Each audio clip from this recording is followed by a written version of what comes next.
Yan ang buwan ng nyog. So meron na yung sa atin ng buwan ng nyog, ibibigay natin.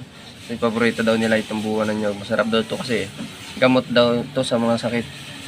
Kaya yan, bibigyan natin sa kanila. Sayang naman kasi itapon natin yan, buwan ng nyog na yan.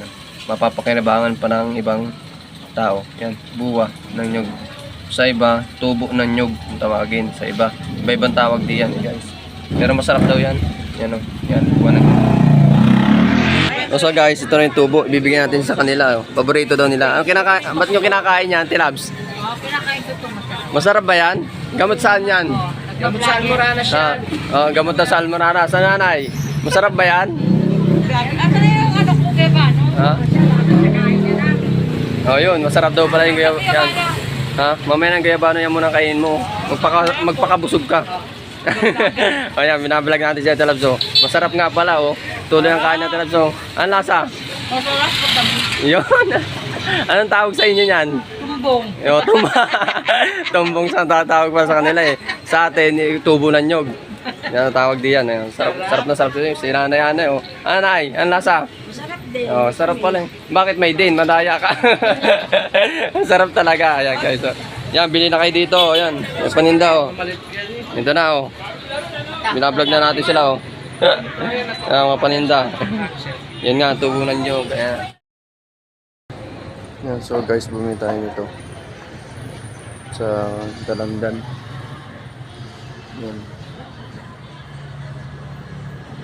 Dalandan. Dalandan daw yan. Bumili tayo yan. Pandagdag kalaka natin. Gusto natin. So, mabili tayo mamaya melon. Yan guys.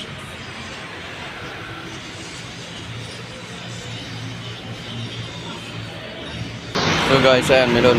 Nakaka tayo melon. Ayan, may dilaw pang pan. Ewan, hindi ko na kung tawag dito. Ayan, may melon guys. So guys, mabili tayo ng melon. Ayan. So, naghahanap ng melon Bibili na tayo sa mga suki natin dyan. Ayan, namimili tayo ng melon. Ayan, so guys, sino kang bibili natin para the best ng melon. 65 daw ang kilo nito. Ayan, so, bibili tayo ng marami yan. Madami nang bibili natin para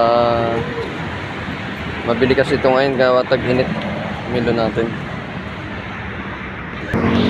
Ngayon guys, bibili tayo dito sa pakuanan dito kay kuya. Ngayon guys, kay kuya ang dami din melon. Ang dami natin kinuha melon. So ngayon pag tag-init maganda yan. Yan pala yung tinatawag na honeydew daw guys. Honeydew, sarap daw yan naman yan. Saan ka pa may honey ka na? Medyo pa. Yun guys, may suha. Ayan.